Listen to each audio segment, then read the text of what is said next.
Thank you, Umar. Thank you, everybody, for being here tonight. And thank you for the organizers for putting together this wonderful event. I think it's no secret that if anybody is willing to take the time to spend an evening, spend the kind of time to come and listen to an event like this, then that means that you have an appreciation for how important it is. So let me ask you a few questions though before I start. How many people here are actually from Israel or Palestine? Okay. Is there anybody here that has family there? Okay. And how many people here visited Israel, Palestine? Is there anybody here who can't find it on a map? Who cannot find it on a map? Anybody here who cannot find it on a map? Cannot find it on a map? It's not on the map. The reason I ask is because I speak in front of different audiences, and when you actually look at a map, you see Africa, and you see the Arabian Peninsula, and you see Iraq and Syria. You see all these big countries. And then there's a little tiny sliver of land that barely fits the name Jerusalem on it. The name Jerusalem is usually on the ocean, it's on the Mediterranean because it doesn't fit. And that's the part of the world that we all talk about endlessly. So that's quite interesting, I think. I'd like to begin my remarks with a little warning or disclaimer, and that is that if anybody here came expecting to hear a balanced presentation, then they're going to be sorely disappointed because my presentation is clearly and decidedly unbalanced. And I don't believe that there is a balanced presentation. I don't believe a balanced presentation is possible on this issue because everybody has a clear opinion one way or the other. And if anybody says that their presentation is balanced, I think they're either lying to themselves or lying to the audience. So I'd like to put that out there. And the things that I say are particularly difficult to hear for anybody who comes from a point of view that supports the state of Israel. Anybody who comes from a more Zionist point of view, the things I have to say, my criticism can be very painful. So I like to put that out there in advance. Now there are a couple of things about this issue, a couple of things that are always said about this issue that I think are very troubling. One is that it's so complicated. And when people say that it's so complicated, it's usually a code word for it's too complicated to deal with, leave it alone. Other people, smarter people, people who know better, whatever the case may be, they'll figure it out. It's too complicated. And it's nonsense, it's not that complicated. It's a political problem that has a very clear solution. We just need to work hard to accomplish the solution, to achieve the solution. The other thing that's troubling that people say about this issue is that these people over there have been killing each other for so long that it's hopeless. That it's a conflict that's been going on for centuries and therefore it's hopeless. And that again is code word for let's not trouble ourselves by trying to solve it. And that again is nonsense, and we'll talk in a little bit about exactly when it is that this conflict began and how. And I think it's very important to be aware of these things and not to fall into these traps, saying that it's too complicated or that these people over there have been killing each other for so long that it's hopeless, because that is an attempt to keep everybody quiet and out of the way so that they can keep doing what they're doing. Now there's a lot of confusion about this issue, and it's interesting that most people, especially in the West, tend to come down on the wrong side of this issue. And quite often I think they do it, even though they have good intentions, they come down supporting the Israeli side. And much of it has to do with the fact that this issue is covered with so many myths, and there's so much double standard, that it can be confusing. Unless you take the time to really study, it can be confusing. And I'll give you two examples. One example is the whole idea of Zionism. Zionism being the ideology that brought about the creation of the State of Israel. The foundation for Zionism is the claim that Jewish people today, or in the modern era, are the descendants of the ancient Hebrews. And because they're the descendants of the ancient Hebrews, they have a right today, the ancient Hebrews who lived in that area 2,000 to 3,000 years ago. So the Jewish people today have a right to go and claim that land because they are the descendants of the ancient Hebrews. Now, it's a pretty absurd argument to begin with, and you have to wonder how they were able to sell this idea. But there you are today when people talk about it, and they refer to it as a return. In other words, even though there's not a single Jewish person alive who can trace their roots back to the ancient Hebrews, the return of the Jews is something people talk about as though it's completely natural. It's completely understandable that this is how it is. It's become part of the discourse. Now, if you dare to bring up another right of return, the return of the Palestinians, for example, then anybody who supports the Israeli stance will say, no, the rights of the Palestinians, we can't talk about that. That has to be taken off the table. Why? Because it happened too long ago. There are Palestinians who are, whether they're forced to leave or they fled, whatever the case may be, and we'll talk about that too, but whatever the case may be, that was too long ago. The Palestinians need to forget. So, and this is how the discourse is. So you have, on the one side, you have people who claim a right based on something that, a relation they may or may not have with a tribe that lived in the area some 3,000 years ago. And on the other side, you have people who are still alive who can still find their homes. And if their homes were destroyed, they certainly have the deeds to their land. And they're still alive today, who were forced into exile some 65 years ago, and they are told that their claim is too old, that they need to forget. And nobody sees the absurdity. People talk about this as though this is just the way everything is fine. And you have to wonder how anybody is able to sell this nonsense. But there you have it. This is how it is. This is how the discourse on Palestine takes place in the mainstream media and in mainstream discussions. Another point that's very troubling is, and it can be very confusing, is the claim that somehow if you oppose Israel, if you oppose Zionism, then you're anti-Semitic. I hear this a lot from people who come to my lectures or from friends who say, well, you can say what you say because you're Jewish and you're an Israeli, but we can't say this because we are not Jewish and our friends will call us anti-Semitic. That's a very interesting claim. So, if you criticize the state of Israel, you're anti-Semitic. So if you support the state of Israel, what do you call that? Because if you're supporting the state of Israel, then you're supporting a state that holds thousands of political prisoners.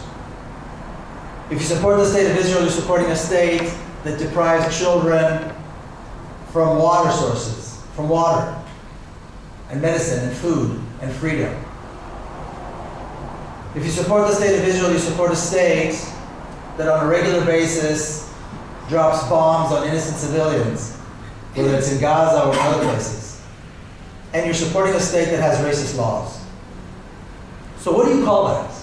If opposing all of this is anti-Semitic, what do you call that? Is it super-Semitic? Is it what? The love of sex? I mean, what's the connection here? And once again, this is part of the discourse.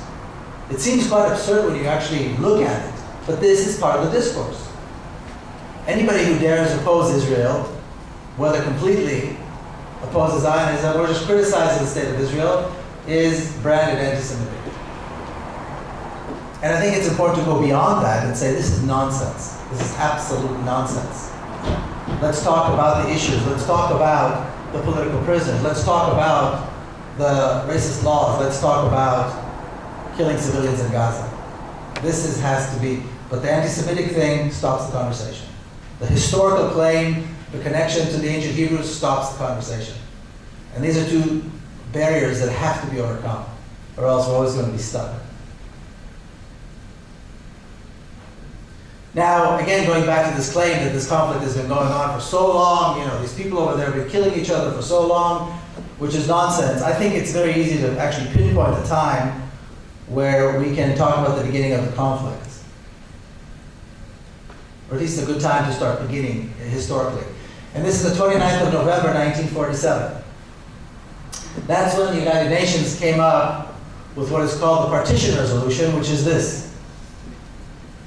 Now, if you didn't care anything about Palestine, you didn't care anything about Israel, but you saw the map, think what it must be like for the person who had to actually mark the borders on the ground. How do you even mark a border like this? It's absurd. It's an absurd map. But now, if you do have an interest in Israel and Palestine, it becomes even more interesting. Because the United Nations resolution to partition Palestine decided that the part of Palestine that's going to go to the small Jewish minority, a small community of immigrants who had practically just landed off the boat and their children, this is a generation of my grandparents and my parents, they should be given the larger portion of the land so that they could establish a state. And the indigenous Palestinian population was 3 times, 4 times larger,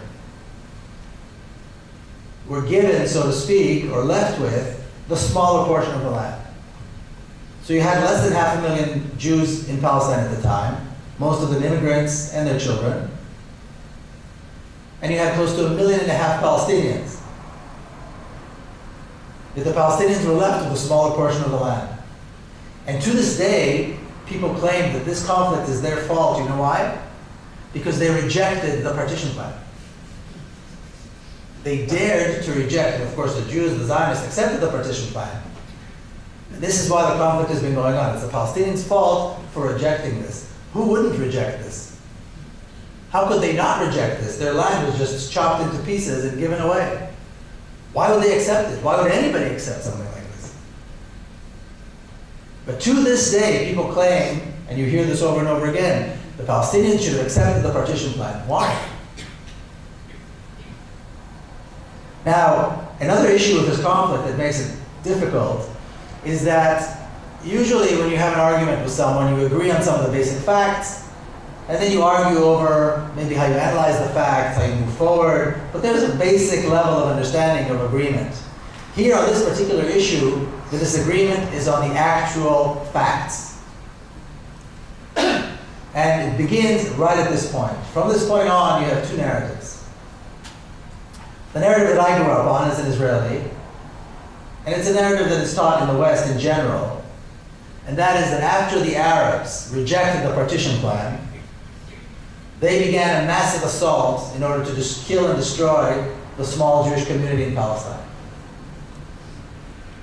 And somehow, miraculously, probably because we, the Jews, especially the Israeli Jews, we see ourselves as the descendants of King David, who beat Goliath, and the descendants of the Maccabees, who defeated great empires. So we were able to defeat these massive Arab armies, conquer the land, and establish once again a Jewish state. Now this is a wonderful story. It's very heroic. It's almost miraculous. And when you're a child growing up, it's a wonderful story to learn. And for most people, it's a nice story to cling on to, just because it's a good story. But it's interesting once you grow up, hopefully you grow up and you mature, and you take a closer look at what actually took place. If we take a look at the 2 communities, the Jewish community, the small Jewish Zionist community that existed in Palestine, and the Palestinian community. Both communities were hoping to become states. Both communities were making an effort to become states, and they both had institutions of state.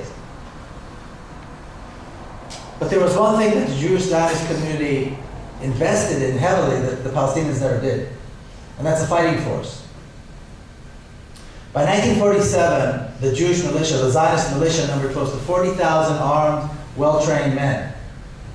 Some of them were actually trained by the British, by British officers, who, as I'm sure you know, governed Palestine at the time. There was no equivalent on the Palestinian side. There was no Palestinian militia. In fact, there has never been a Palestinian military force. There's never been a Palestinian army to this day. So you have to wonder, in that case, who are these Arabs that attacked in 1947? If they didn't have a fighting force, who were they? It's true that other Arab armies tried to intervene, but that was much later on. That was after the British left. That was 6, 7 months later. So who are the Arabs that attacked? There were no Arabs that attacked. The Zionist militia began a well-thought-out, well-planned campaign of terrorizing and ethnic cleansing that lasted 12 months. Deir Yassin was part of that terrorizing and ethnic cleansing campaign. At the end of that 12-month period, the Zionist forces were able to conquer, they conquered almost 80% of the country. Throughout those 12 months, they destroyed hundreds and hundreds of towns and villages, including churches and mosques and hospitals and schools and whatnot, and homes, of course, entire communities. Towns and villages that have long history going back 1,000 years were destroyed, and close to 1 million people were forced out of the country, were forced into exile. So you had a well-trained, well-indoctrinated, military force with a plan, and you had a civilian population. No wonder they succeeded. No wonder they succeeded. This is why it worked. It wasn't a miracle. It was well-planned, well-thought out, and that's why it worked. And the Zionists had a great deal of help from the British as well. You can't hide that. And now when we take a look back, we see, well, now the story makes sense. Now we can understand how this took place. We can understand how it happened. Some people may think it's right, some people may think it's wrong in terms of the morality of this story. But this is how it happened. Now, my father happened to be an officer in that Zionist militia. He was an officer in the Haganah. But this is how it happened. Now, one of the things that I do in the book is I go back into the story of my family and to the story of the two nations and the land. So, like you heard, my father was an officer, and then later on he became a general. One of my grandparents immigrated into Palestine. They were Zionists, and on my mother's side, my grandfather was a Zionist leader. He was one of the signers on the Israeli Declaration of Independence. He was a minister in the pre-state government. There was a Jewish government, the pre-state Zionist government, and so on. So my entire family was woven into the creation of the state of Israel, the establishment of the state of Israel. And for decades, they were part of that echelon, that higher echelon of the state of Israel. So the story kind of goes back and forth between my family story and the story of the land. And there's a story that I tell about my mother. This is a picture of my mother when she was young. She's 86 years old. She was born and raised in Jerusalem. She still lives in Jerusalem. She knows the city well. She loves it dearly. And there's a story that she told me many, many times as I was growing up. I can't even remember when she began telling this story. And this is during 1948. She was already a young mother. She was living in a small apartment with her mother. And my father was an officer fighting for the cause, for the Jewish state, the Zionist cause. And in Jerusalem, and when I talk about Jerusalem, I'm not talking about the old city of Jerusalem, I'm talking about the neighborhoods outside of the old city, what later on became the Israeli side of Jerusalem, the western side of the city. There were communities, significant communities, well-to-do communities, there were Palestinians. In fact, their homes are still there. They're very distinct communities, they're very distinct neighborhoods. Like I said, the houses are all still there, they're beautiful houses. When the Zionist forces came in, the Palestinians were forced to leave, and these homes were made available to Israeli families. And my mother was offered one of these homes, naturally. And her reaction every time she tells the story, which I've heard her tell the story countless times, her reaction, the way she tells the story emotionally, is always the exact same emotion.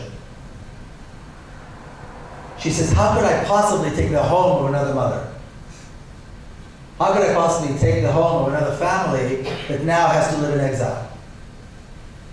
And then she goes on to describe the looting. The Zionist forces with their trucks, taking the furniture and the rugs. These are well-to-do homes, these are well-to-do families. And you may have heard there's a documentary about the books that were stolen, rare manuscripts that were stolen. Everything was taken. And she always says, how are they not ashamed? And she herself always feels a sense of shame that these people, these Israelis did this. And the story is that when the forces came in to these homes, the coffee was still warm on the table. Now, something about that story always troubled me. And it wasn't really until I was much older and I was actually working on the book that I could understand what it was that what it was about the story that was troubling. The thing with the story is that it contradicts the national narrative. Because the national narrative is, the Zionist narrative is this: they rejected the partition, they attacked, we won, and then they left. In fact, we asked them to stay, and they left anyway. This is the Zionist narrative. But she was presenting some kind of a moral dilemma. But if the narrative is true, there is no moral dilemma, because if they attacked, we won, and they left, then we can take their homes. There's no moral dilemma here.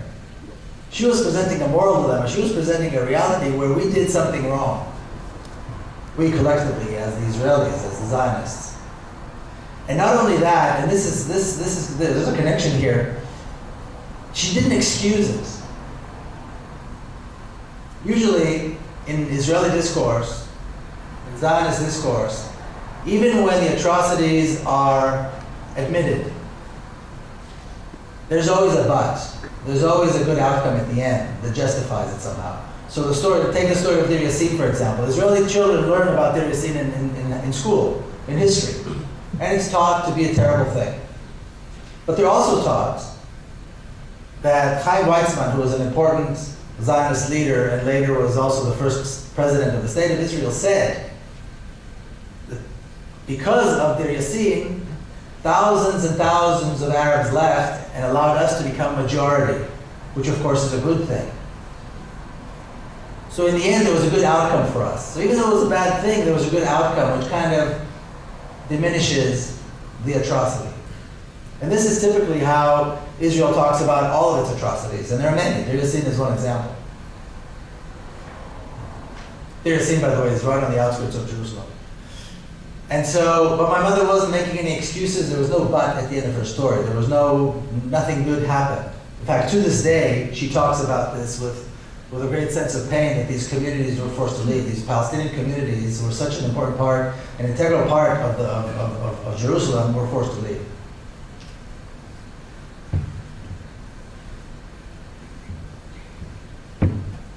Now, as I was learning about the issue of Palestine and familiarizing myself, the book is called The General Son. The subtitle is Journey of an Israeli in Palestine. And as I began my journey and became familiar with Palestinians, I learned that the Palestinians call the War of 1948, the war that we call the War of Independence, they call it the Nakba.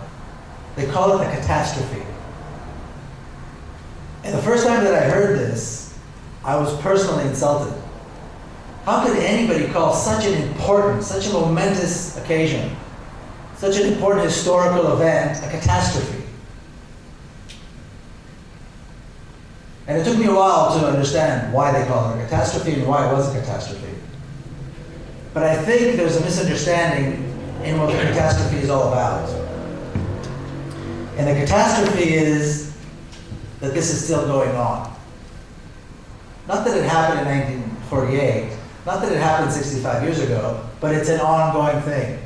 These children live in a refugee camp called the Gaza refugee camp. It's actually in Jordan, in northern Jordan. It's a level of poverty that's absolutely hard to describe. You can see the sewage running in the middle of the street there, if you can call that thing a street. The homes, if you can call them homes, are very small, of course. No running water, no heating. It's very cold there in the winter. I was there in January. 12, 15 people in a room. The level of poverty is such that people can't afford matches to light a little fire to make tea. Of course, the homes are spotlessly clean, even though there's no running water. The fact that these children have to grow up like this, and they only live maybe an hour's drive, an hour and a half drive from Haifa, from Jerusalem, from Tel Aviv, probably from the place where their grandparents were thrown out. And they have to live like this. This is not, sub-Saharan Africa or somewhere in the mountains of Afghanistan. This is an hour drive from major cities, metropolitan areas with hospitals and schools and everything. That they have to live like this today, under our watch, this is the catastrophe. This is the Nakba. That these children have to live like this.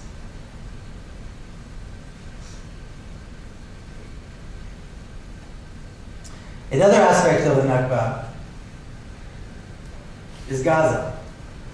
So I tried to get into Gaza twice. I was denied by the Egyptians. Of course, according to Israeli law, I'm not allowed to go into Gaza because I'm an Israeli citizen.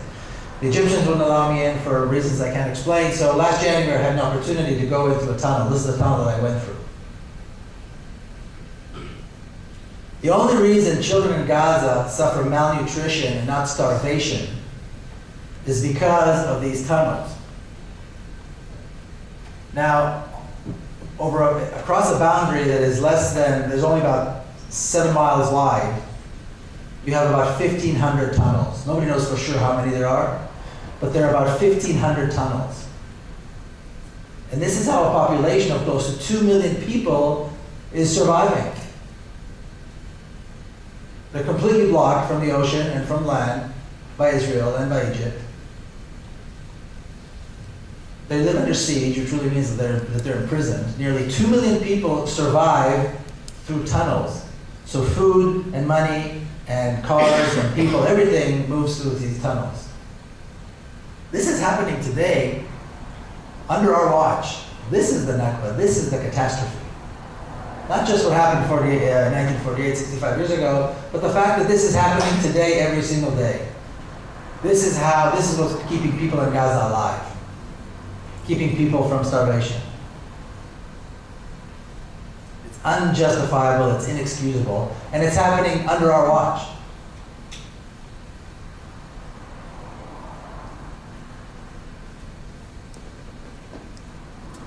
Now, between 1948 and 1967, this is what the map looked like. The state of Israel was established on almost 80% of Palestine, without the West Bank and the Gaza Strip. And then, I'm sure as you know, in 1967, in the spring of 1967, early summer, the drums of war were beating. The Egyptian president Nasser decided to take his forces and enter them into the Sinai Peninsula. He threw out the peacekeeping forces, the UN. And the Israeli High Command demanded that the Israeli cabinet allow them to begin a war, a preemptive strike. They said this is a cause for war. It was a violation of the ceasefire agreement and a cause for war. The Israeli government wasn't quite keen. It wasn't so keen to start a war. And you had two groups here that were very interesting. These generals, my father was among them, were very young generals. They were in their early to mid-40s, which is very young for generals. They had defeated every army they ever fought. They were victorious in every battle they ever fought. They were, talk about hubris. They were assertive and they were strong, and they were these new creation, this new kind of assertive militant Jews. These Zionists, Almost all of them fought in 1948. In fact, these were the commanders of 1948. The Israeli cabinet were made of older Jews. They were in their mid to late 60s. Most of them immigrated from Eastern Europe. They remembered the pogroms. The Holocaust was only 20-some years before that. They were hesitant. And the story that we hear about this war is that once again, Israel was under an existential threat. This small Jewish state that had only been established 20 years earlier was once again under an existential threat by massive Arab armies that were intending to attack and destroy it. And once again, miraculously, because we are the descendants of King David and we are the descendants of the Maccabees, we prevailed, we defeated them, we conquered land to the south, east, and north, and once again, we proved ourselves. Again, a wonderful story to learn, a wonderful story to grow up with, and a wonderful way to just kind of accept the reality in the Middle East, to accept the reality in Palestine. Now, like I said, my father was a general by that time, and in the research that I did for my book, one of the things that I was able to do was actually go into the Israeli Army archives. I wanted to learn about my father's career. And one of the more interesting things I was able to see were the actual minutes of the meetings of the generals leading up to this war. Now, they're very interesting. Because there was this debate, there was a struggle between the cabinet, the civilian government and the military. So these minutes are very interesting. Many people have seen them. Many historians have seen them and written about them. Many documentaries have been made about this era, these weeks leading up to the war. So I really wasn't expecting to see anything new. Yet as soon as I began reading, I noticed something that I had not seen or heard anywhere else. It's something my father says, and then the other generals say as well. And that is that, in fact, the Egyptian army is not prepared for war. The Egyptian army will need at least 1.5 to 2 years before it's fully prepared for war. The fact that they're advancing their forces into the Sinai Peninsula is giving Israel an opportunity to once again destroy the Egyptian army. Not a single word about a threat. Certainly not an existential threat, but an opportunity to once again attack the Egyptian army. This will be the third time that Israel destroys the Egyptian army. And they say very clearly, we can attack today, we can attack later on. We will be victorious in any case. But let's do it today. Better now than later. Eventually, they were able to convince the cabinet to allow them to begin a preemptive strike against Egypt. The attack began. Within a matter of days, the Egyptian army was destroyed. As expected, the Sinai Peninsula was taken. Now, the generals, the high command on their own, without civilian government approval, decided to take the West Bank and the Golan Heights. And they did it for two reasons. One reason was that the generals in charge of the Central Command and the Northern Command wanted a piece of the glory. And since the war was already in momentum, there was already the momentum of war, they thought this was an opportunity for them to get some glory. Beyond that, these generals had always thought, since they were young, since 1948, that the West Bank should have been taken way back in 48. Because militarily, Israel could have done it, but politically they decided not to. It's a long story. But they always felt that the West Bank should be taken. That would be finishing. They had to finish the job. In fact, they called it, they referred to the taking of the West Bank as finishing the job. And they wanted the Golan Heights because it has water, it has resources, and it's strategically placed. And so on their own, they decided to take the West Bank and the Golan Heights, and the whole thing was over in 6 days. Here's a picture of my father, by the way, the general. The whole thing was done in 6 days. In 6 days, they were able to destroy 3 Arab armies, kill 15,000 soldiers, 15,000 soldiers in 6 days, at a loss of 700 soldiers to the Israeli military. Now, every soldier that dies is somebody's son, so we cry for every single one that gets killed. At the same time, the difference between 15,000 and 700 is striking. And it was all done in 6 days. And now we understand why. The Egyptian army was not prepared for war. Certainly the Jordanian and the Syrian army were no threat, were no match for the Israeli forces. A well-trained, well-equipped, well-motivated military force engaged in a war that was meant to conquer, a war of choice. Now, my father did something very interesting. As soon as the war was over, the very first meeting of the top of the high command, he stood up and he said this. He said, now that we've conquered all these lands, we have an opportunity to solve the Palestinian problem. Now we are face to face with the Palestinians, without any other Arab armies, without any other governments between us, and now we have an opportunity to solve the Palestinian problem, and we can do this by allowing them to establish a state in the West Bank and Gaza. And he brought intelligence reports that demonstrated the Palestinians were willing to do this. He said, if we don't do this now, we will end up an army of occupation. We will have a large Palestinian minority, a large Arab minority within Israel. They will resist. We'll have to fight the resistance. Inevitably, this will destroy the moral fabric of society, the Israeli society, and will turn us into a binational state. This will destroy the state of Israel. He said this 45 years ago. And he was right on every single one of these items. And then he continued, he dedicated the rest of his life to trying to achieve equality for the Palestinians who are Israeli citizens within Israel, and the right to self-determination for the Palestinians in the West Bank and Gaza. Sadly, he failed on both fronts because both of these things had not been achieved. And then in 1995, he passed away. But as he was saying these things, the state of Israel began a massive campaign of destruction and ethnic cleansing in the West Bank. Exactly what they did in 1948 or after the war of 1948. Hundreds of thousands of people were forced into exile, towns and cities and villages were destroyed, and a massive campaign of building for Israelis only began in the West Bank. This was immediately after the war. In fact, what had taken place is Israel completely replaced Palestine, erased Palestine off the map. The mission was to conquer the land. The job was done. They finished the job. They took the West Bank. So the entire land of Israel was now once again in Jewish hands. The next step was ethnic cleansing. It's an ongoing process. Close to 1 million were forced out in 1948. Hundreds of thousands more were forced out in 1967. And massive building, like I said, commenced for Israelis only on Palestinian land, of course, with no access to the Palestinians and to any of this, even though the Palestinians are still the majority in the West Bank. But then there was another aspect to this. Palestine was an Arab country for close to 1,500 years. You have Arab monuments, you have Arab names, you have Arab history, you have Arab heritage. All that has to be destroyed in order to create this new thing, this new connection, this new history.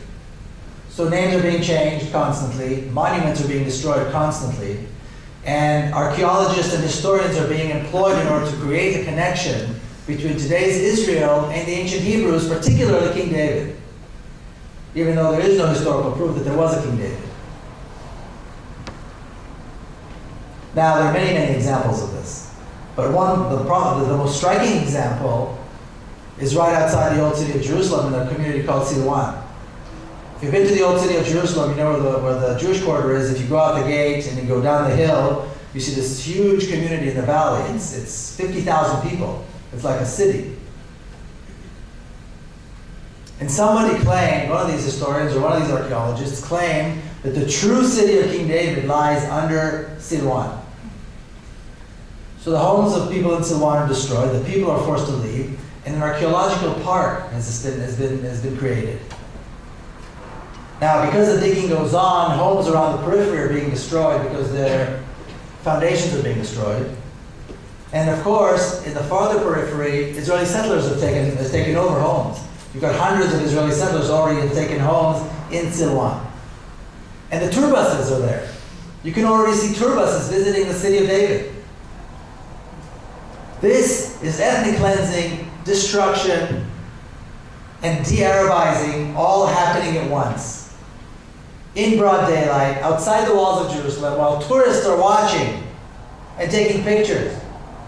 And this is happening every single day under our watch in broad daylight, and everybody thinks it's okay. Nobody says a thing. Money is being poured into all these foundations, all these not-for-profits that are creating this new archaeological park. And if you go down that hill, you see beautiful big posters that show white Israeli children playing with, archaeological findings and so on. As this entire community of Silwan is being destroyed and terrorized, and of course, because there are Israeli settlers there, you've got massive military force, or it's a paramilitary actually. It's a militia. It's not part of the army. Every single day, to this day, under our watch, this is happening. The land is conquered, the ethnic cleansing takes place, the de-Arabizing and the destruction is taking place every single day.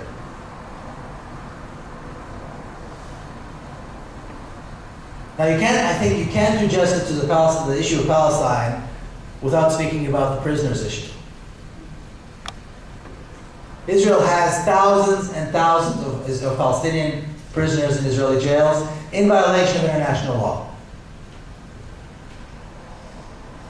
The vast majority of Palestinian prisoners in Israeli jails have not been charged with acts of violence. If they were charged at all, there are hundreds that have not been charged with anything. Even by the low standards of Israel, they couldn't find anything with which to charge them. So yet they're in jail. And I'm sure you've heard about, or if you haven't, about Samar Isawi. He's been on a hunger strike for some 250 days. He's on his last breath. It'll be a miracle if he survives, and if he survives, it'll be a miracle if he becomes normal again, because the body stops to function. He's barely breathing, he barely has a heartbeat. He refuses to surrender. And there are hundreds and hundreds of hunger strikers who are in the same position, because these are men who are in jail men and women without trial, without being charged. But besides them, the vast majority of the prisoners in Israeli jails have not been charged with acts of violence. They are political prisoners. And this is a reflection on the Palestinian resistance in general, because the vast majority of Palestinian resistance has always been non-violent. The armed resistance, of course, gets all the attention because it's very dramatic. When there's something blows up, when there's an explosion, then of course that gets all the attention. But the vast majority of Palestinian resistance has not been armed resistance. And I think it's important for people to remember, this is the quote at the top of that picture. The picture, by the way, is a vigil by mothers of prisoners in Bethlehem. I took this picture about a year ago. But according to United Nations resolution, the struggle of people under colonial and alien domination and racist regimes, all of which characterize the state of Israel, for the implementation of the right to self-determination and independence is legitimate.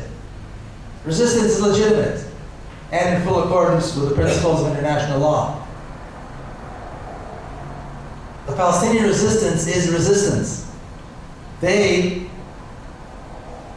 are resisting the oppression of the Israeli occupation. And regardless of whether we like armed resistance or we don't like armed resistance, never mind the fact that the vast majority of the resistance is not armed, but the reality is that it is legal because it's resistance. It's reacting to the oppression. Now, I don't know if you saw this ridiculous movie that came out that everybody's talking about. I think it's an Israeli propaganda movie called The Gatekeepers. Anybody seen it?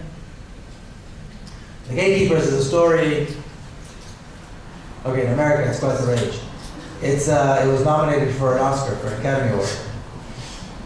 It's a story of 5 heads of the Israeli internal secret police, the Shabak, the Shin Bet. And they talk about, the work that they've done and how hard it was fighting terrorism and how much actually they wanted peace all this time and so on and so forth. And they describe certain things, parts of their work. Now, the Shabak, the Shin Bet is a criminal organization. It's a terrorist organization. These men should all be put on trial. They torture people, they kidnap people, they shoot people, they arrest people, they do terrible things. Yet they're portrayed as heroes. Heroes who are fighting terrorism. And there are several things that they describe, which is very interesting. One of them describes this new method that they found when he was head of the organization, a new method to get prisoners to talk. It's called shaking. And he says it's quite benign, it doesn't even hurt, but it gets them to talk. I have a friend, a Palestinian friend, his name is Bassem Tamimi. He lives in Abi, which is a town that's become quite well known because of their resistance. He was in a coma for 48 hours as a result of this benign shaking. He said it's so painful that it's hard to describe in words. Another friend of mine, Bassam Amin, was in prison when he was 17. And I talk quite a lot about the prisoners, by the way, in the book, because it's such an important aspect. There's several chapters that are dedicated to stories of actual people, real people. Bassam Amin was arrested when he was 17, and he describes this routine that they have, this ritual that they have, where the Israeli prison guards will come in, massive amounts of prison guards will come in, they'll force the prisoners to strip naked, and they start beating them with sticks. Endlessly beating them with sticks. Now, Bassam himself had polio, so he's very skinny and he has a terrible limp. And he said the worst thing is not the beating, the worst thing is the fact that they were smiling the whole time. The worst of it was that they were smiling while they were doing this. See, just having the prisoners in jail is one thing, but what they go through. There's not a single, it would be hard pressed to find a single Palestinian family who does not have family members in jail now or had family members in the past. And they carry it, of course, as a badge of honor. Because they're freedom fighters. Whether they engage in armed resistance or not, they're freedom fighters.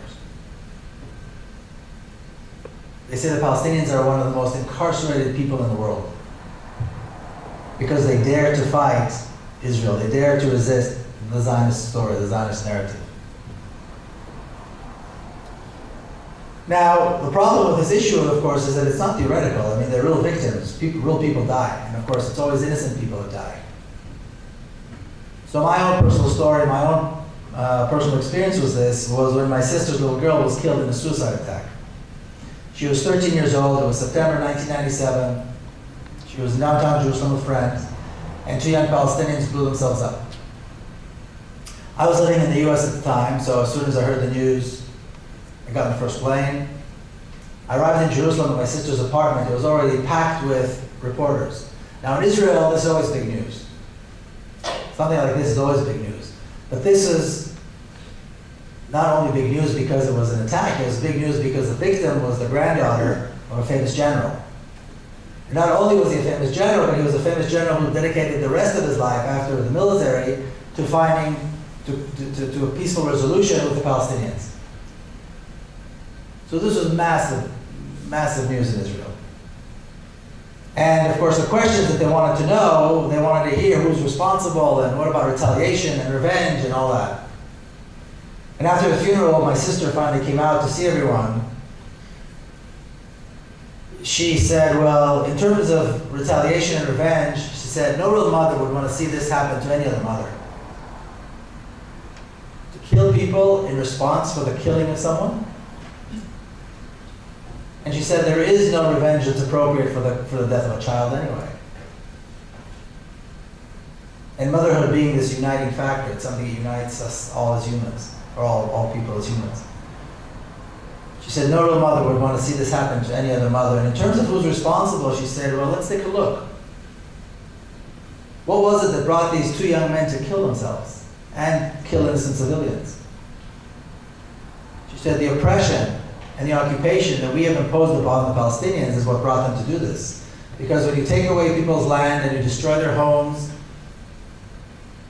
and you incarcerate their fathers for indefinite lengths of time, and you shoot their brothers and sisters in their schools, and you deprive them of water and work and school and life, this is what happens. And she said very clearly, I hold the Israeli government directly responsible for my daughter's death. So this, of course, became even bigger news. Because this Israeli mother took the reality, took everything we know and turned it upside down. Because we know that the Palestinians are terrorists and the Israelis are victims. We know that the Israelis want peace and the Palestinians won't make concessions. Suddenly this bereaved Israeli mother has turned everything upside down. Now she and her husband, Rami, and their three boys have all become activists. And they're all for the cause of Palestinian rights and so forth, and justice for Palestinians.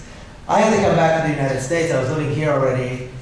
I had a family, I had work, and how do you go back to work? I mean, how do you go back to functioning when you carry a small coffin of a little girl to her grave? It's not something you can just get up the next day and pretend nothing happens.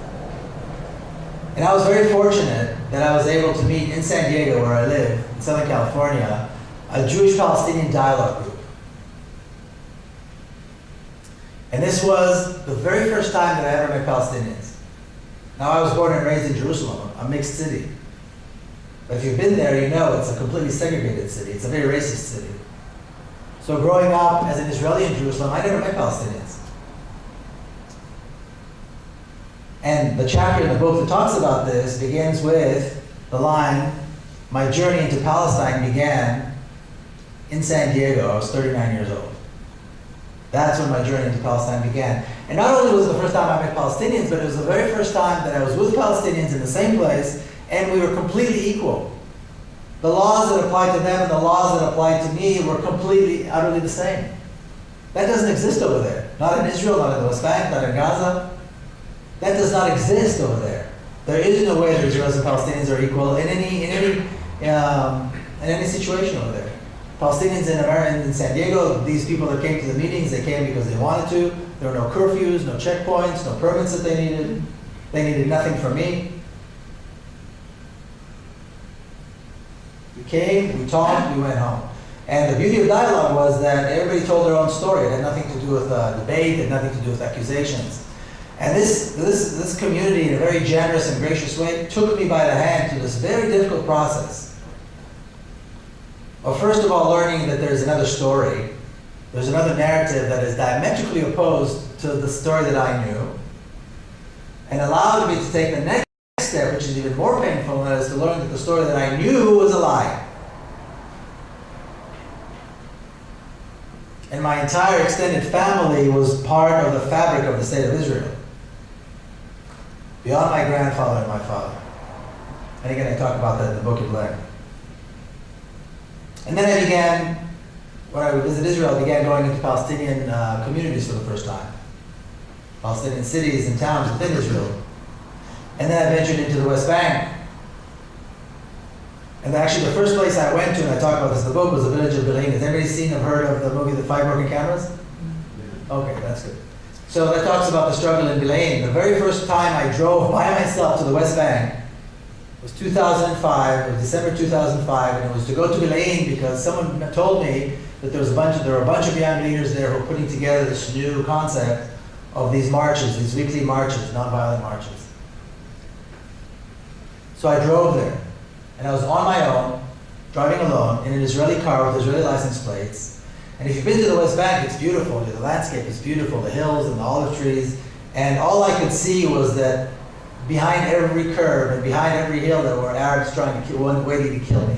I thought for sure this was going to be my last day on earth. And I was going to Medellin of all places. You know, I've been there, of course, dozens of times since and so on. But this was the reality, and this is what drove me. This is what drove me to go into and investigate, and that was my journey. And it's a journey that's still going on. The way I end the book, and the way I will end my remarks tonight, is where do we go from here? What are the choices that we have? And the last chapter of the book is actually a discussion between myself, kind of a conversation between myself and my brother-in-law about this issue. We agree on most things, but not on everything. So it's quite an interesting conversation. And it is a true conversation. It's a conversation that's been going on since I was 12 years old. So there's a lot to it. The choice we face today is very simple. One, Israel on all of Palestine, or a democratic state that includes everyone. And this has nothing to do with politics. It has to do with values. As soon as Israel took the West Bank in 1967, they did everything they could, as fast as they could, to integrate the West Bank into the rest of Israel, and they succeeded. They made no secret of the fact that their goal was to make the conquest of the West Bank irreversible. They said it. Commanders in the army said it. The politicians said it. Prime ministers said it. It was absolutely clear. The only reason that in 1993 they agreed to meet with Yasser Arafat was because they knew the West Bank was fully integrated, there was not a single chance of a Palestinian state ever being established. And then they were willing to let Arafat come back in order to police small pockets of limited autonomy that they were willing to allow the Palestinians. That was it. That was the Oslo Accords, which is why they fell apart. That's why the whole peace process never led anything, because it was an attempt to bring them to surrender. There was never a serious attempt on Israel's part to attempt peace. Never. Because that's not what they wanted. And they succeeded. The West Bank is a part of Israel. The cities, the Israeli cities that were built in the West Bank, and people call them settlements as though they're little towns or little villages. These are major cities with hundreds of thousands of apartments and condominiums and villas. These are major cities with schools and industry and hospitals. This is not like, some little village.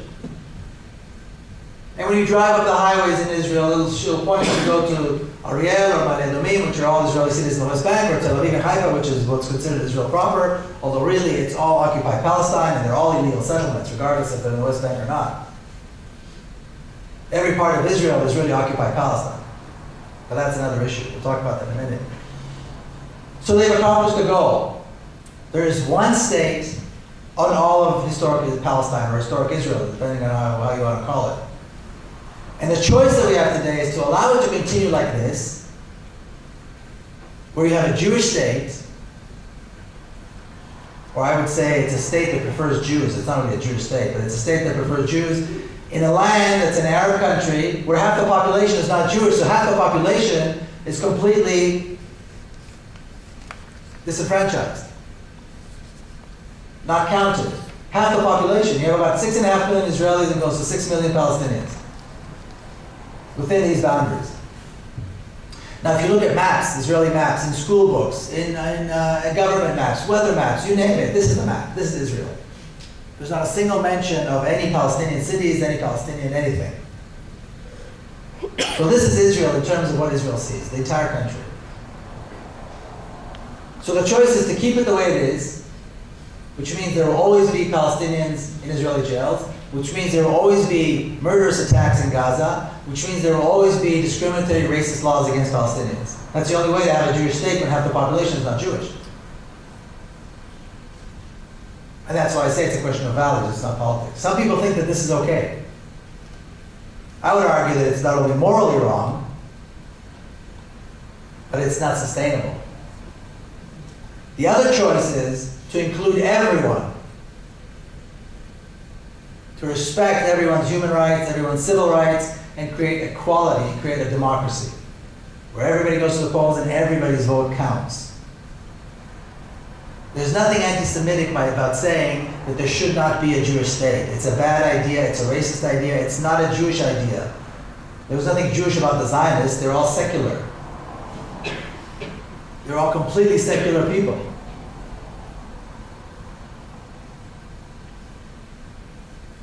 So this is the choice we face today. People still talk about one state, two states. It's nonsense. What two states? Show me an Israeli, any constellation of an Israeli leadership that will allow the Palestinians a state in the West Bank. It's absurd. It's a complete misunderstanding and misreading of what Israel is all about. The reality is this: one state that is the way it is today, which is a racist state, or a democracy that includes everyone. Now, if you've been there, you know the people. There's nothing wrong with the people. The people are good people. The land is a beautiful country. You have two societies that are highly educated, highly productive. If you took down the walls and the barriers, you would have a productive, functioning democracy the next day.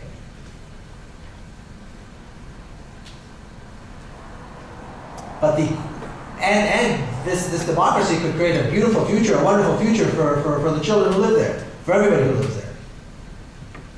But the ingredient that has to be included is equality, is democracy.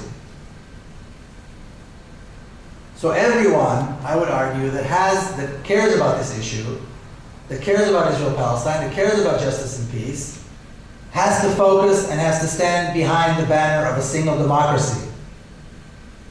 This whole debate among the kind of the more liberal activists, one state, two states, is nonsense. It's taking away from the real issue. The real issue is democracy. And once we accomplish that, then the future is bright. And I would argue that it's doable, it's realistic, and there's no reason to be afraid to talk about it. There's no reason to be afraid to say that this is how it's going to be. But again, the key phrase, the key issue has to be a real democracy that includes everyone. Thank you all very much. Miko said, and you probably heard me say similar things about my vision of the future in our correspondence room. My preferred vision has always been one democratic state. However, there is a catch, I think, Miko, which is that it's not up to me to say what the two peoples who live in that area should choose. And if we're going to accept the self-determination, not in the Zionist sense, but the two peoples who are living there today, is fair, but surely the Palestinians have to say whether they want a state of their own or whether they want to exercise their self-determination within a binational democratic state. So it's my preferred solution. I think we have to acknowledge that there might be, I'm the same incident on the Hebrew-Israeli side. So there has to be some choice there as well. Well, it's a question. I mean, that's my view, but I can give you a question. Yeah, my question is on the same tack, really. You say you're visiting Palestinians regularly. I'm just wondering if the Palestinians you're meeting within the West Bank and Gaza, when you're having conversations with them, what's their feeling around the two-state, one state? Okay, it's really the same question, so we can have Okay, well, yeah, Adam? You spoke a lot about Israel and Palestinians, but Noam Chomsky once wrote a book called The Fateful Triangle, where he talks about another very important actor in the conflict, which is the United States of America. But the fact that it's not just Palestinians up against the state of Israel, it's up against the state of Israel backed by the world's only superpower. The way the whole global economy is driven by oil, which makes planes, trains, automobiles run. And this kind of imperialism, you never really spoke about this kind of issue, how in order to liberate Palestine, we really have to break this relationship between America and Israel. Can I have some water, please? By the way, is there water here anywhere? These are all good questions, thank you. So do I have hope? I'm glad you asked that question. I gave a talk about, I don't know, sometime last year in front of an 8th grade class. And they were studying this issue. You know, 8th grade are 13 years old.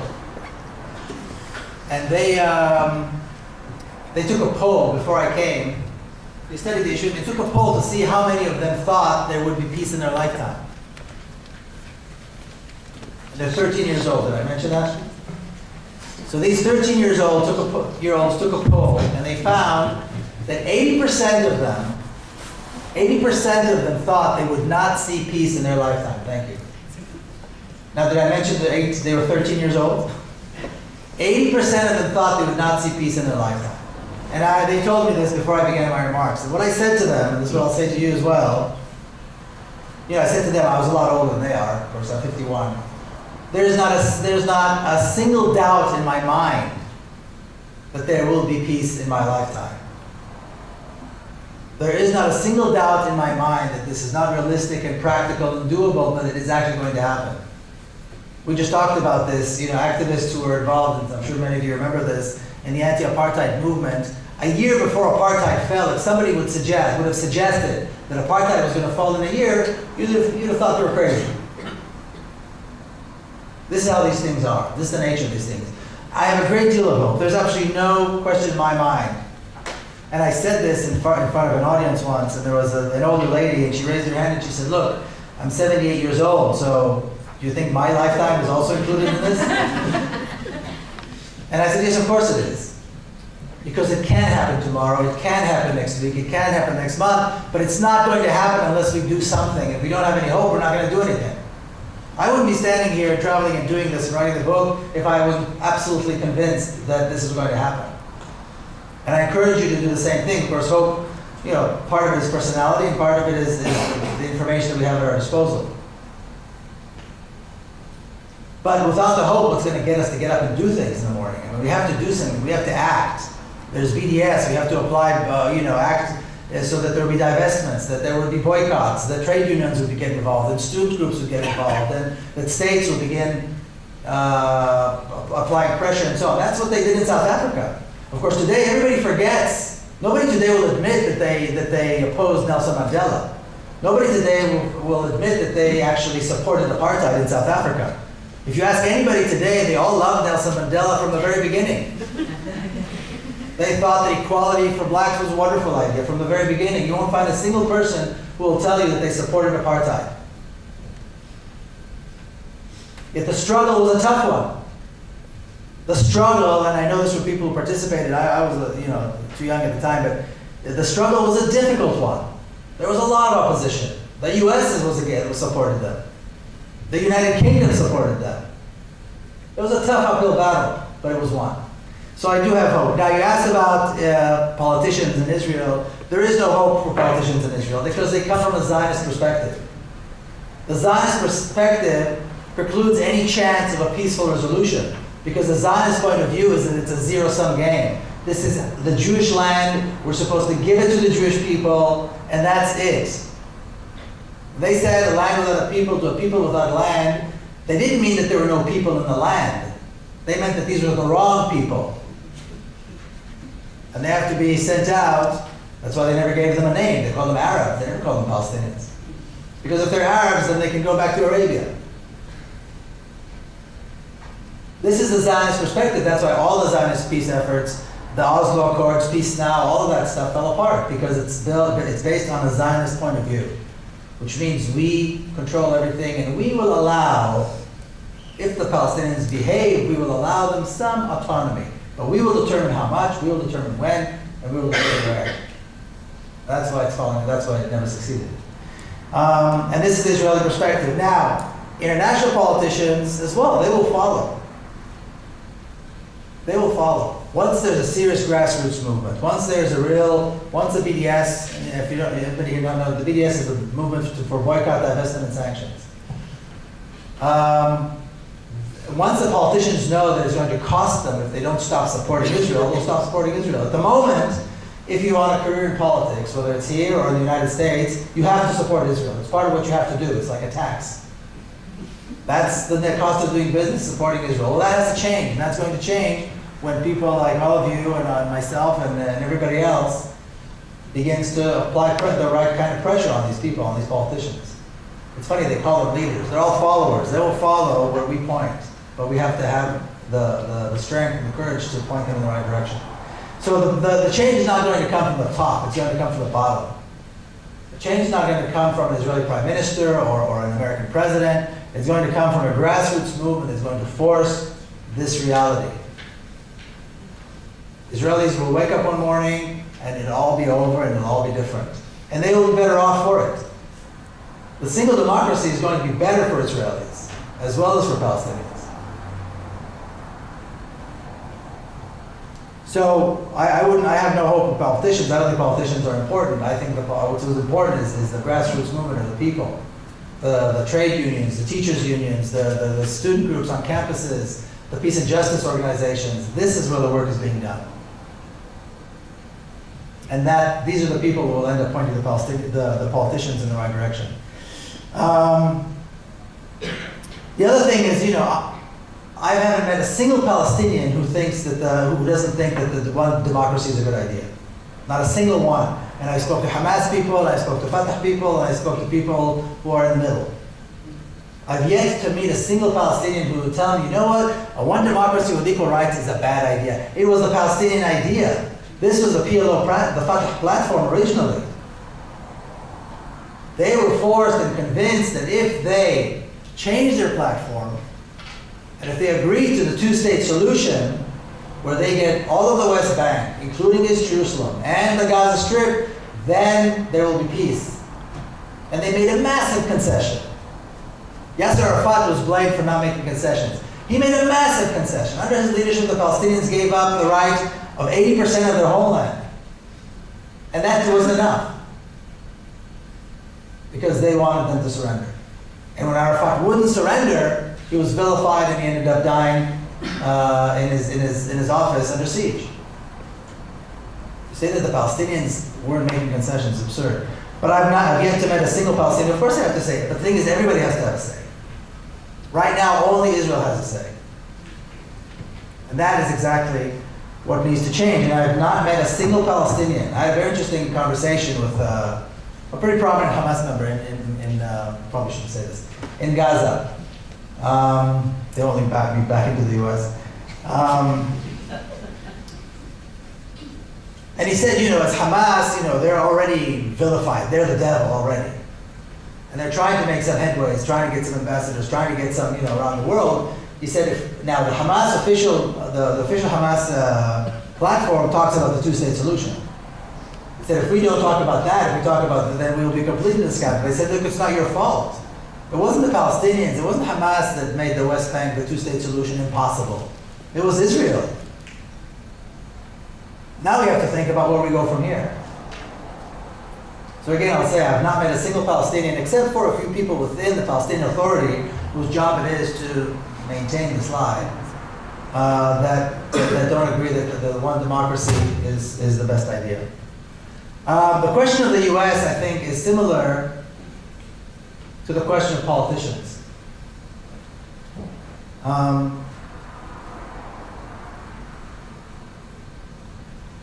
Some of you who are old enough may recall there was a country once called South Vietnam. And just before South Vietnam fell and disappeared, an American president swore that South Vietnam was America's most important ally in Southeast Asia, that they will never allow their ally, they will never allow them to fall, they will never leave them. That the support of the United States for South Vietnam is solid and will go on forever. He swore this, but the American people spoke and they said enough is enough. The American Congress stopped giving money, and the American president ended up going, sorry. There is no South Vietnam. Even America's power is not limitless. If America had its way as a government, as a power, then there would still be apartheid in South Africa. Mubarak would still be in power in Egypt. There would still be, there'd be all these other things around the world that America doesn't like. There would still be dictatorships in South America, certainly. It's a lot easier for America. But these things change, even though Americans want them to go one way, they often go the other way. And I would argue, and I'll tell you what's happening in America from what I see. There's a major shift in public opinion. 4 or 5 years ago, if I came with this point of view, there would not be a single university that would allow me to come in and speak.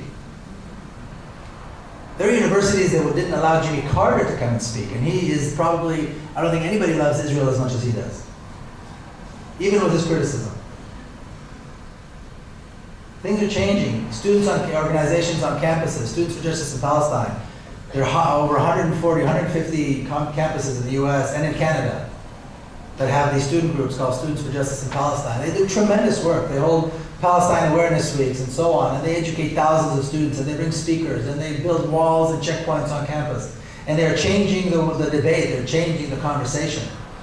Peace and justice organizations, half of them, by the way, are organized by Jewish people, who either completely oppose the notion of Zionism, and always have done, as many Jews always have done, or they oppose Israel the way it is now, and they think it needs to change. But there are many, many Jews around the world, and certainly in the West, and certainly in the US, who oppose Israel and stand united with Palestinians. So you've got churches, major churches, who are passing resolutions of divestments and boycotts. You've got the Presbyterians in the United States, you've got the Methodists, you've got the Episcopalians discussing this seriously, discussing the option of DDS, of sanctions and divestment from Israel. And bringing people like myself to come and present this point of view. And more often than not, people that are perhaps on the fence will come up to me and say, well, this is an interesting idea. Democracy, equal rights. How come we've never heard this before? So the conversation is changing, the level of debate is changing. I don't know much about what goes on in the UK, but my impression is that always the UK and Europe are a little bit ahead of the United States.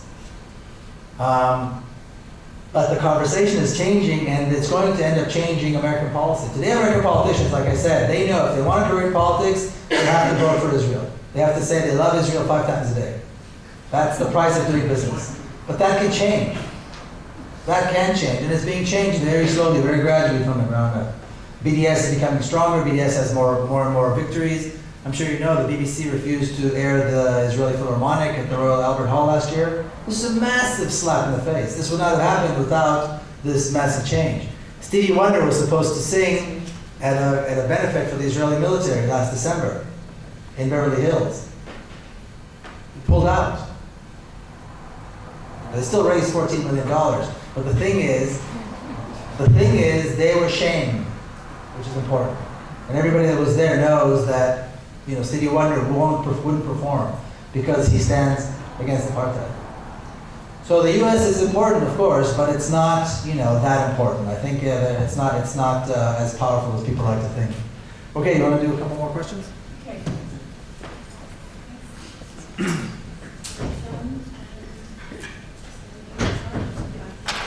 Sorry, Kristen, will you? Okay, right, I'll do the next slide. Yeah. Okay. When you're talking about this vision of a one state, a democratic state, how do you see the issue of right to return for refugees who are make up between Israelis and Palestinians? I'm sorry, what was the last part? Well, and then there's a relative make up there will be between Israelis and Palestinians. Okay. Another one? Okay, yeah. I agree with this whole, and we've seen a lot of it in the last 5 or 6 years, and we kind of see the example of Stevie Wonder. A lot of pressure to put on Stevie Wonder to pull out of that pressure performance, and I think it was a choice he made of his own fault. Can you speak a little bit louder? Sorry, I'll move on to my direct point. We haven't touched on religion that much, and you compare it to Parliament in South Africa, but that was kind of bottom line was human rights. But with the Bible and the, I guess, sworn into presidency in the United States and AIPAC and the influence that they have on Congress, the religious connotation of being the homeland of Hebrews and Lutheran chosen people, I think that adds another level than just basically apartheid, and that's why it's a lot more difficult to shift it around. So that's the question? What's your view on that? There's not been a lot of mention about the religious angle to it. That holds a lot of power, especially in America. Is it allowed up for you to lecture in Tel Aviv University or Haifa University, and is your book allowed to be sold in Israel? It's an easy answer, so I'll answer it now and take another. Yes, on both of them. Yes, on both of them. Okay. So I just wanted to make a little point, which is that the geopolitics of Israel are very, very different to the geopolitics of South Africa, because the issues around oil and the physical position of Israel in the world as opposed to South Africa. So basically that has to be factored in. But the other thing in relation to the US is that I think that Israel is still the largest recipient of the USA. Yes. Yeah. So to say that America is not, maybe doesn't have as much influence as it did. If Israel is the largest recipient of the USA, then should be at this phenomenal amount of influence going on there. Okay, okay, the right of return is a good question. Like I said earlier, there's the perception today, the discourse today says that Jews have a right to return because 3,000 years ago the Hebrews lived there and they are the descendants of the Hebrews. But Palestinians who were forced to leave 65 years ago have to forget because it was a long time ago. This is the discourse today. And I think if you think about it for 2 seconds, you realize how absurd it is. The right of return was recognized by the United Nations, it was recognized internationally, it's a right that nobody can take away. There's absolutely no question in my mind that there cannot be, and there will not be, any resolution of this conflict without the right of return being a part of it. There is no question that the right of return has to be applied, has to be implemented, and the people that don't want to return will have to be compensated. You know, people don't know this, but there are entire cities, entire communities that are still there, entire homes, neighborhoods that are still standing. There are a couple of examples, one in Jerusalem and one in the north, of entire communities that are still standing as they were, except now these homes are boutique hotels and restaurants and galleries. You could bring the families back. And somebody would have to pay them back pay for all those years and rent. So there's no question that it has to be applied. There's no question that the Palestinians have a right to return, and that there's really there's no way that there could be a solution without that. I think it's absolutely clear. And it's not to say that that's going to be a simple way of doing it, but there are ways. We've seen refugees repatriated in the past. There are enough smart people that can sit around and figure out how you do this, how you put this together. And some will return, some won't return. Some have homes that are still standing, some have homes that were destroyed, and all of this will have to be figured out. But it'll have to be figured out by both sides together as they sit as equals and they figure out how they move forward. There's no question about that. Now the demographics, even without the right of return, by 2020 there's going to be a Palestinian majority. There's no question about that. I don't know why it matters one way or the other. I don't think having a Jewish majority is some big advantage to anybody. I don't think it matters one way or the other. But there will be a Palestinian majority, whether people like it or not, and that's the reality.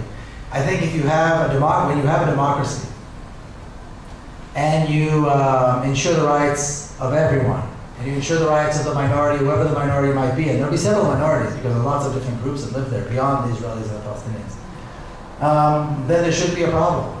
You secure the rights of everyone as individuals, and you secure the rights of each group as its own, recognize their own rights as a nation. Because you have Israelis and you have Palestinians. They're there. These are the people that are there. And by the way, I say Israelis, not Jews. On purpose. Jews don't have any particular right to go there or live there, any more than anybody else does. Israelis, like myself, we're the children of settlers and colonizers.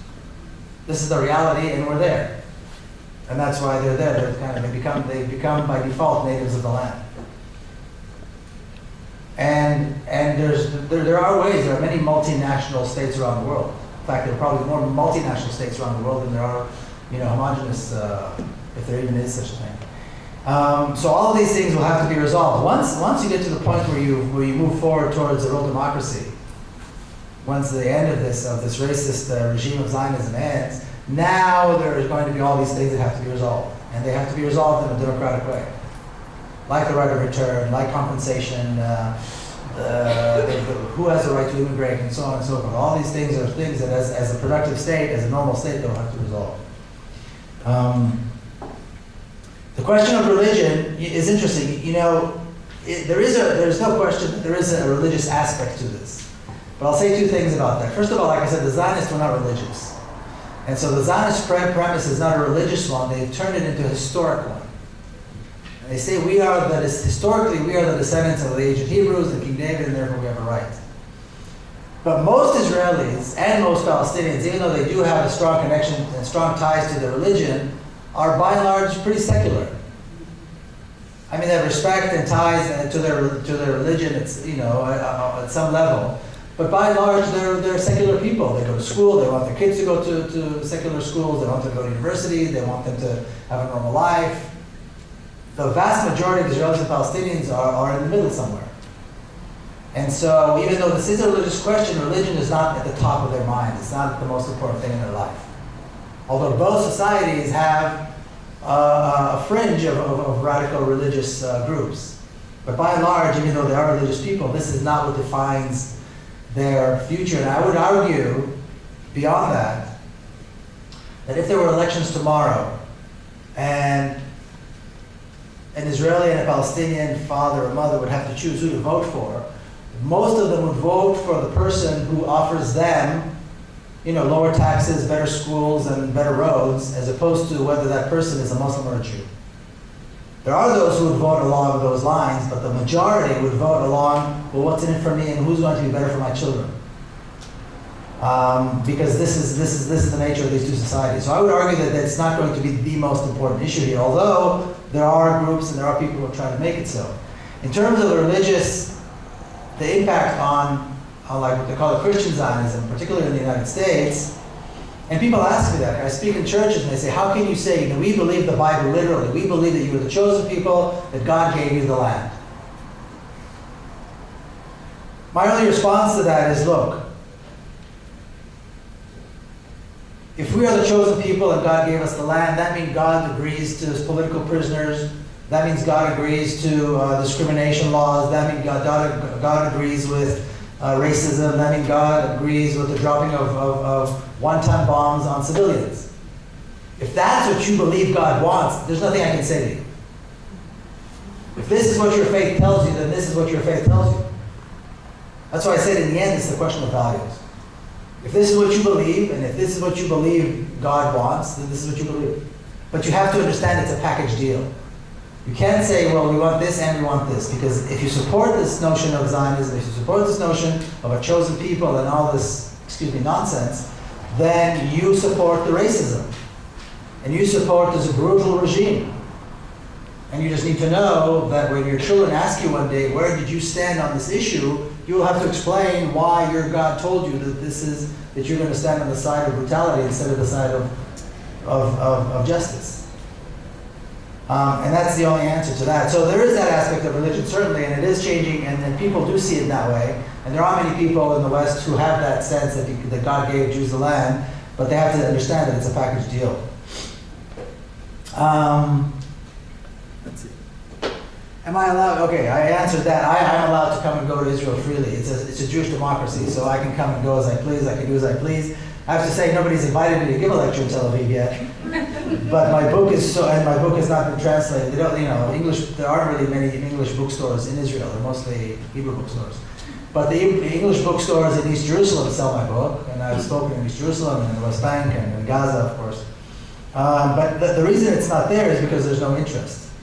That's all. It's not because there's any limitation on that.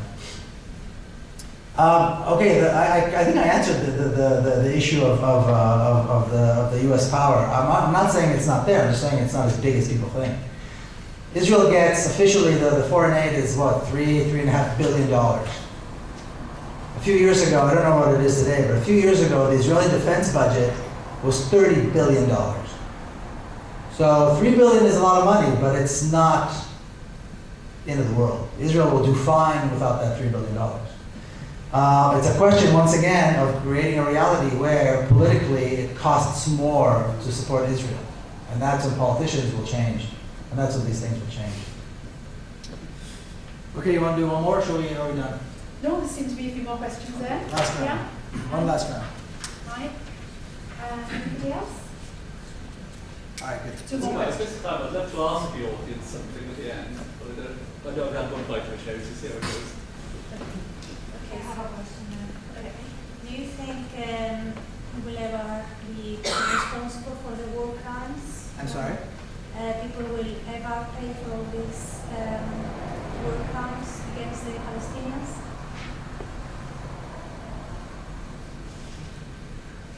Okay.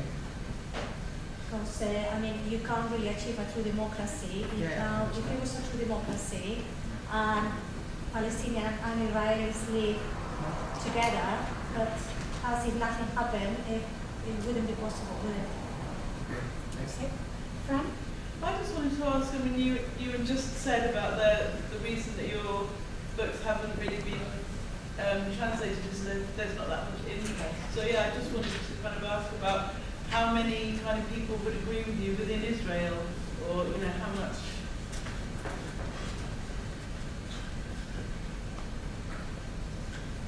Maybe 10? And is that not a problem then for I'll talk about changing it. things? One more? Yeah, Mike? Yes, I would pick you up on exactly the same comments, because it disturbs me very much that you present a very optimistic, a very clear, and a very value-based vision of the future for Israel and Palestine. But the reality on the ground, not in Palestine, but in Israel, is that that is not what that country, what that society, what that polity is heading towards. Your father campaigned for Palestinian self-determination from 1967. It's 2013. If there was a voice and a hearing for a voice for peace amongst Israel, amongst the middle ground in Israel, amongst intelligentsia, leftists, liberals, you name it, in 1967, it has all but disappeared. True. And we are frankly pissing in the wind. All that will bring down the apartheid state is when it pushes Western patience beyond the brink. And when Israel's lust for land and ascendancy makes the contradiction with democracy unbearable to the West. Until that day, nothing can change.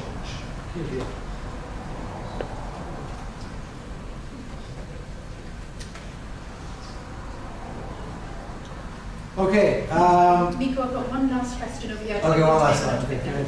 How do you explain India's success in selling its stone? Good question.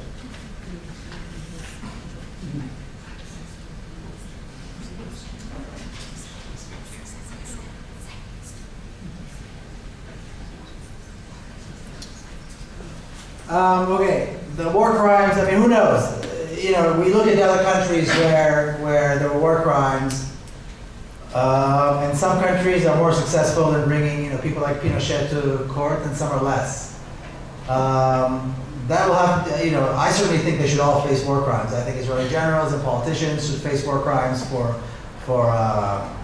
what they call Cast Lead, which is a massacre, which for the Mavi Marmara, for all these different things, for what happened in 48. Israel is a country that was built on terrorism. The entire establishment of the State of Israel was founded on an act of terrorism in 1948. So you've got a lot of people who are going to have to stand trial.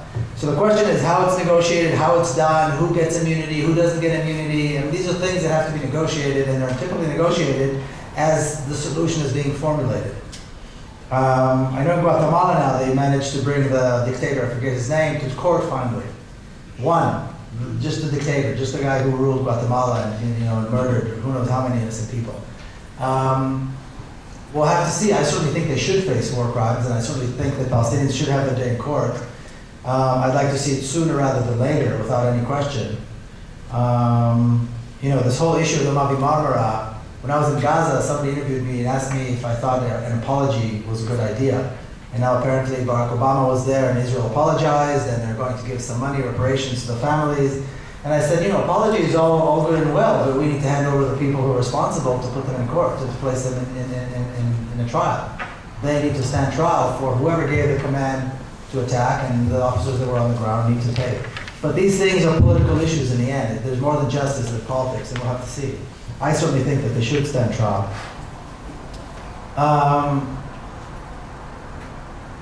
Okay, people who agree with, it's not just me, I mean, this is not my idea. This is an idea that's been around for many, many years, way before I was born, and is being pushed forward by many people, many very smart people, much smarter than I am. But there obviously, you know, no group of people that's in power ever gave it up willingly. No Israeli is going to come and say, you know what, let's be nice to Arabs. No whites in South Africa, or certainly not a majority of whites in South Africa, would have said, yeah, let's be nice and, you know, let's stop this apartheid thing. Groups that are in power, who are privileged, have to be forced to give up the privilege. That's the reality. That's how it always is. That's human nature. So that's going to happen there too. And Israelis will change when they have to. When they get up in the morning one day and it's over. And they'll have to get used to it, and I think they'll realize then that they're better off for it. And it's true, Israelis don't want to change, though there is no serious peace voice in Israel. It's true that what I'm presenting is optimistic, but if that's the worst thing you can say about me, then I accept it happily. I've heard worse. But I think you have to be optimistic, and you have to present a very clear picture, or else we don't know what is it we're trying to achieve. And is it easy? No. Will Israel disappear one day? Willingly? No. It's going to be a tough uphill battle, but we all have to make sacrifices, and it's going to get dirty, and people are going to get hurt, but it's the right thing to do. And so that's why it has to be done that way. And then, how Israel was successful, I think, is an excellent question. People don't appreciate the fact that the Israeli lobby, such as it may be, and it's got various tentacles, both here and in the US, and so every country has its own, these groups have different names. It's been selling this idea since the British were ruling, since the British mandate over Palestine. The early Zionists had a very strong, very intelligent diplomatic corps. My grandfather was one of them. They were all doctors. They were all educated. They were all white. They all spoke 5 languages. They knew how to drink tea and smoke cigars. They knew how to speak to the powers that be so that they would like them and appreciate them. And they were able to create this bond. Now mind you, this is 75, 80 years ago, maybe more. That's when it all began. Today's lobby, and again, it's got various groups, various tentacles, various names. What's the name you told me today? Yeah, what is it? Community Security Trust. Community Security Trust. I mean, true, go figure. So they're very sophisticated. They've had a lot of experience, and they've had many, many years of selling behind them, and they've been very successful every time. They know how to do a good job. They're very dedicated. They're well financed, and that's how they're able to do it. So they're able to influence. And plus, they have got a wonderful story. They've got a wonderful story because most people in the West like to see it literally black and white, good guys, bad guys. And so they were able to influence educators, and they're able to influence politicians, and they're able to influence the media. And regardless of whether they're Jewish or not, they have this point of view, which is it's a very nice story to tell. And so that's why they're so successful, and this is how they're able to sell it. They know how to present themselves, and they have a very good story, and they're very good salesmen. But it doesn't mean that that's the end of the story. It's not the end game. The reality is that the best thing they can come up with in response to this is anti-Semitism and self-hating Jews. This is the only response they have. And Hamas and terrorism. This is all they have. But it's very, very little. And it means, in my opinion, it means that they're losing. All right, thank you all very much.